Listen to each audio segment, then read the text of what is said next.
ราะว่าบ่เริ่มโลนบ่เริ่มต้นลงมือทำแล้วก็บ่กระทำไปจนว่ามันสุดทางพวกนี้ก็หาความสำเร็จบ่ได้ส่วนบ่ว่าทั้งโลกทั้งธรรมนั่นแหละ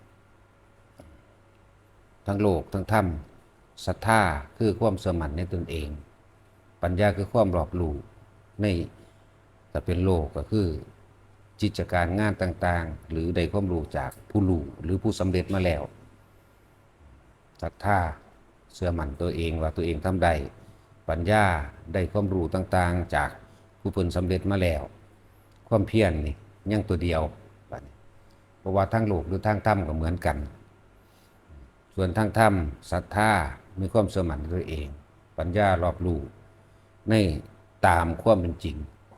ศึกษาเพิ่มเติม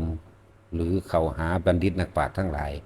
จึงเอื่นว่ารอบรู้ในกองสังขารตามความเป็นจริงพร้อมเด้กับความเพียรศรัทธาปัญญาและวิริยะ3อย่างเป็นเครื่องประกอบแห่งความสำเร็จ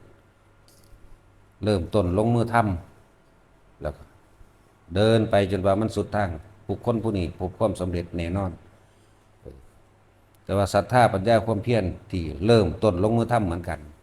แต่ว่าไปได้ระหว่างเคิงทางเลิกพวกนี้ก็บ่สำเร็จเหมือนกันเพราะว่าทั้งโลกเพราะว่าทั้งธรรมเหมือนกันจังว่าถ้าเฮาได้ลงมือทำแล้วบัดนี้เฮาเอาหน้าเดียวโลดเหมือนกันกับเฮาทำกรรมฐานนี่แหละเอาอย่างเดียวบ่เอาหลายอย่างกรรมฐานมันมีให้เลือกตั้ง40อย่างแต่เฮาเอาแค่อานาปานสติด้วยการทรงฌานเจริญฌานโดยอานาปานสตินี่แหละเฮ็ดอย่างเดียวลมหายใจและความรู้สึกในกายหรือจับจุดอุณาโลมเฮานี่แหละเฮ็ดอยู่แค่นี้คนที่มีเรียกว่าความสมั่นในตนเองคนที่มีปัญญาในตนเองรอบรู้ตามความจริงแล้วคือสังเกตความรู้สึกตนเองสังเกตสติเปรียบเทียบสังเกตว่าถ้าเฮาอยู่ในความรู้สึกอันนี้หมายถึงลมเข้าลมออกคนที่อยู่กับลมเข้าออกคนที่อยู่กับอาการรู้สึกความรู้สึกนิ่มๆนุ่มๆอยู่กลางหน้าผากกลางหัวก็ตามให้สังเกตตัวเองแต่ความรู้สึกเฮายังอยู่ในกายความกังวลความเร่าร้อนเรื่องนั้นเรื่องนี้บ่เกิดขึ้นนะเนี่ยเวลาใดที่ความคิดของเฮาออกไปคิดถึงบุคคลผู้อื่นสัตว์สิ่งของและเรื่องเล่าต่างๆความรู้สึกอยู่บ่ได้อยู่ในกายเวลานั้นเฮากำลังเป็นทุกข์กำลังเร่าร้อนกำลังกังวลเนี่ยคือตรวจสอบตัวเองแว่นส่องธรรมก็ว่าตรวจสอบตัวเองตอนทั้งยังมีความรู้สึกอยู่ในระหว่างกลางคิ้วกับหน้าผากจังสิตอนนี้คือเป็นเวลาที่เรียกว่าสงบหรือสบายที่สุดก็ว่าสุขที่สุดก็ว่าเพราะว่ามันบ่ได้ดิ้นรนกัดแกว่งบ่ได้เร่าร้อนในความอยากได้อยากเป็นหยังมันเป็นอุเบกขาโอ้มันเป็นแบบนี้นี่แหละจังว่าระลึกตรวจสอบตนเองพร้อมนึกเปรียบเทียบแต่คนที่ทำอยู่จังสี่จนตายสำเร็จแน่นอนแต่ว่าถ้าบางคนกระทำมาแล้วยังทะเยอทะยานคิดหาวิธีใหม่อันนั่นดีกว่าอันนี้ดีกว่านี่ว่าเลิกลมจากทางกระโดดพุ่นกระโดดพี่มันบ่ได้เด้ความอยากสำเร็จเร็วๆก็เป็นเหตุแห่งการบ่สำเร็จเด้อและจังว่าเฮาเฮ็ดอยู่อย่างเดียวนี่โลดมันบ่หนีหลักแห่งกายมันบ่หนีหลักสติปัฏฐาน4แล้วมันสิไปไสขึ้นอยู่กับว่าเฮาเองจะต้องเดินไปให้มันสุดทางเมื่อก้าวย่างลงแล้วหูแล้วจับจุดได้แล้วมีเครื่องอยู่แล้วมีวิหารธรรมแล้วเรือนแห่งความรู้สึกมีแล้วอยู่ในกลางหน้าผากเฮานี่บางคนก็ขึ้นหัวมั่งกันแหละอันใดก็ได้บัดนี้เพราะว่ามันเกิดหลายอาการแต่ละคนตัวเฮาเองก็เกิดหลายอาการเลยเปรียบเทียบฟังว่าความรู้สึกใดก็ช่างที่ไม่ออกจากกายอันนั้นเป็นอันว่าถูกต้องเป็นอันว่านั่นแหละเป็นความรู้สึกที่เป็นหนึ่งจะเรียกอย่างหนึ่งว่าจิตหนึ่งความรู้สึกที่เป็นหนึ่งความรู้ที่เด่นดวงอยู่แค่เพียงอย่างเดียวหนึ่งเดียวคือรู้สึกตัวถ้าความรู้สึกตัวอยู่ในตัวเองแล้วความคิดมันบ่ไปหา ผู้อื่นเด้มันบ่ไปอดีตถ้ามันบ่ไปอดีตมันก็บ่ปรุงแต่งอนาคตเกิดขึ้นได้มันย่อมอยู่ตรงกลางแล้วก็เป็นปัจจุบันพร้อมนั่นแหละจังว่าสติระลึกรู้หยังรู้สึกตัวเฮานี่แหละบ่จำเป็นต้องไปคิดถึงเรื่องว่ารู้นรกรู้สวรรค์รู้อดีตชาติอนาคตชาติมันบ่ต้องเอาอยู่แค่นี้นั่นแหละเอาอยู่แค่นี้เฮ็ดอยู่แค่นี้ให้มันใจอยู่แค่นี้ยังลงตรงเดียวเลยจังว่าคำว่าสมาธิบัดนี้แปลว่าจิตตั้งมั่นตั้งไว้ไสฐานที่ตั้งแห่งจิตนี่สำคัญมากก็คือความรู้สึกตัวนี้แหละที่เฮาฝึกเริ่มต้นแรกกลางคิ้วกลางหน้าผากเป็นว่าฐานที่ตั้งแห่งจิตเป็นว่าจิตตั้งมั่นเป็นว่าสมาธินั่นแหละสมาธิฌานสมาธิก็อาศัยเนื่องกันแหละคนละซื่อดอกฌานแปลว่าเพ่งอยู่หรืออยู่ในจุดเดียวจุดหนึ่งเมื่ออยู่ในจุดเดียวจุดหนึ่งเกิดเป็นสมาธิอื่นว่าจิตตั้งมั่นในจุดหนึ่งนั่นแหละฐานที่ตั้งแห่งจิตก็ว่าแค่นี้ว่าต้องไปหาอย่างมันมากกว่าตามความเป็นจริงเขาทำความรู้สึกตัวอยู่ในหน้าผากเขาหลดน่วงอยู่นั่นแหละนึบนิ่มน่วงบางที่ก็เย็นเขาบางที่ก็หัดหัวตัวเองมั่งบางที่ก็คลายมั่งบางที่ก็แน่นมั่งและหลายอย่างแต่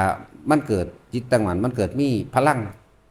บางที่มันก็มีการโยกการสั่นการทรายนี่แต่แค่รู้สึกตัวได้ซื่อนั่นแหละว่าต้องไปหาคาและหาความหมายยังกับมันอีกพวกหัวนักแน่นฮัดแค่แย้มปากสูดลมหายใจเข้าทั้งปาก 2-3 บาทเท่านั้นแหละขนลุกทั่วตัวเลยวืดแต่คลายเองไม่ต้องไปคิดอันใดก็สร้างค่ะมันก็อยู่ในร่างกายคือเก่านั่นแหละเราก็เลยเอา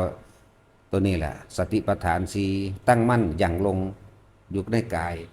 ทำความรู้สึกอยู่ในกายลมหายใจก็คือกายในกายอันหนึ่งอยู่แล้วเวทนาในเวทนาก็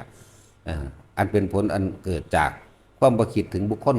ผู้อื่นโดยอดีตอนาคตเกิดบ่ได้สุขทุกข์เกิดบ่ได้มีแต่อุเบกขาจิตในจิตก็เฝ้าสังเกตความคิดเจ้าของบ่ให้มันหนีออกจากกายนี่เองถึงแม้นว่ามันสิคิดไปแต่เอาความรู้สึกอยู่ในตัวเองอยู่ในกายความรู้สึกอยู่กลางหน้าผากความรู้สึกอยู่หัวคิดไปปล่อยมันคิดโลดก็ต้องห้ามรู้กับมันว่ามันคิดซื่อๆเด้บ่ได้คิดน้ำมันเข้าใจบ่ว่าบ่ได้คิดน้ำมันฮู้ว่ามันคิดนั่นแหละมันเป็นหมวดของขันธ์ไปแล้วมันเป็นหมวดของมันสัญญาขันธ์ก็ว่าสังขารขันธ์ก็ว่านั่นเป็นปกติที่มันมีแต่เฮาต้องมีสติหรือระลึกรู้สึกตัวได้เรียกว่าจิตหนึ่งก็ว่าเฮ็ดอยู่อันเดียวนี่แหละเฮ็ดจนเท่าตายแล้วบ่มาเกิดกันแล้วกันนะมันใจได้อันเดียวนั่นแหละรู้ว่ามันคิดเด้อคือจะไปคิดน้ำมันนั่นมันเป็นปกติมันมีมาจิตมันมีหน้าที่คิดถ้ามันแยกได้แล้วมันหูจักดอกแยกบ่แม่นเฮาเป็นผู้แยกดอกเฮาทำความรู้สึกตัวอยู่นี่แหละมันก็แยกของมันเองแค่รู้อ๋อมันเป็นแบบนี้เป็นธรรมดาเริ่มใหม่ๆก็งงแน่แต่ว่าถ้าเฮาทำไปเรื่อยๆทำมากทำบ่อยจนชินแล้วเฮ็ดไปจนว่ามันสุดทางแล้วทุกคนสำเร็จแน่นอนทุกคนสำเร็จได้ศาสตร์นี่แหละมันต้องไปล่อศาสตร์ใหม่หรอกแต่ตายในลมหายใจได้บ่คิดถึงสิ่งใดได้บ่กลับมาก็แล้วกันนาแล้วเพิ่นทั้งบ่อธิบายหลายปานนี้ตัวทั้งว่าพยายามที่จะนำความรู้สึกออกมาอธิบายนั่นบ่ล่ะมาเพื่อให้คนเข้าใจในความรู้สึกของตนเองและบุคคลที่สำเร็จได้คือ1ก้าวยากลงไปแล้วนี่คือเริ่มต้นแห่งความสำเร็จเดินไปจุดสุดทางสำเร็จแน่นอนสุดทางตายบ่แม่นสุดทางใดเข้าใจบ่สุดทางฮอดตายก็ล่ะแหละคนที่บ่สำเร็จคือก้าวยากลงไปแล้วเลิกล้มระหว่างกลางทางบ่สำเร็จอันนี้โดดพุ่นโดดพี่บ่ต้องไปก้าวถึงพวกกันบ่ทำอะไรเลยบ่ต้องไปเทียบกับเขาแหละเทียบเอาในเฮาเองนี่แหละว่าทุกคนมั่นใจในอันเดียวจะไปเฮ็ดหลายอย่างกรรมฐาน40อย่างเฮาเอาอย่างเดียวตั้งมันอย่างเดียวมันสิไปไสก็สิว่าประกอบหลักสูตรการศึกษาการเรียนมันอยู่ในหลักแห่งโพชฌงค์7องค์แห่งการตรัสรู้ล่ะโพชฌงค์7ก็ดีแล้วก็เน้นเข้าไปเลือกเฟ้นธรรมที่ดีก็คือสติปัฏฐาน4นี่แหละ โดยอาศัยลมหายใจอานาปานสตินะพุทธังโฆสติสังคโตสติไปว่าระลึกนึกลู่หาต้นนั้นต้นนี้มาธรรมานังวิจโยเลือกเฟ้นธรรมที่เหมาะสมหรือง่ายแก่ตัวเองนะเลือกเฟ้นธรรมว่าโอ้กูจะเอาสติปัฏฐานสี่นั่นแหละนั่นแล้วก็กอบด้วยความเพียรตัววิริยมหมายถึงวิริยะเอาละกูจะเอาสติปัฏฐานสี่นี่ละอานาปานสตินี่ละแล้วก็เข้าสู่ความเพียรตัวนี้ขึ้นอยู่กับตนเองเพียรหยังสติกับความเพียรกับสติอันเดียวกันนั่นแหละคือนึกถึงลมหายใจเข้าออก หรือถ้ามันเปลี่ยนไปแล้วก็อยู่กับจุดอุณาโลมอาการปีติต่างๆที่มันเกิดอยู่ในกายเอาตัวนี้เป็นตัวรู้สึกโตนะมันกับปัสสัทธินั่นแหละความสงบผ่อนคลายออกจากความเราหลอนกังวลในความอยากใดอยากดีมีเป็นอย่างก็แล้วแต่นั่นมันก็เป็นสมาธิจิตมันก็ตั้งมันอยู่ในกายดีแล้วมันก็อุเบกขาเนี่ยมันก็ว่างจากสิ่งทั้งหลายทั้งปวงที่เขามากระทบผมตัวแม้นบ่เขามากระทบมันก็เกิดขึ้นเองจากเรียกว่าสัญญากว่าแหละสัญญาคือความทรงจำเก่าๆประวัติศาสตร์ได้กระแสจนศาสตร์นี่แหละพุทธนั่นแหละเอิ้นว่าสังขารขันธ์มันก็คิดไปของมันแต่ว่าเฮาทำความรู้สึกตัวอยู่ในตัวเฮาเองเลยอยู่เฉพาะอุณาโลมมันเลยผู้อยู่กลางหัวก็อยู่ความรู้สึกเด้ความรู้สึกอยู่ไปความคิดมันก็คิดไปนั่นแหละก็เรียกว่าสิกติเฝ้าสังเกตความคิดไปมาความคิดก็ถูกรู้สังเกตตัวเองนั่นแหละเอาจุดเดียวอย่าไปเห็นอย่างอื่นอีกเน้นย้ำอยู่จุดเดียวนี่โลดเฮ็ดไปจนตายคนละแม่นบ่เฮ็ดก็ตายอยู่แล้วแม่เฮ็ดจนมันตายสิบ่ดีกว่าบ่เนาะเอาละพอ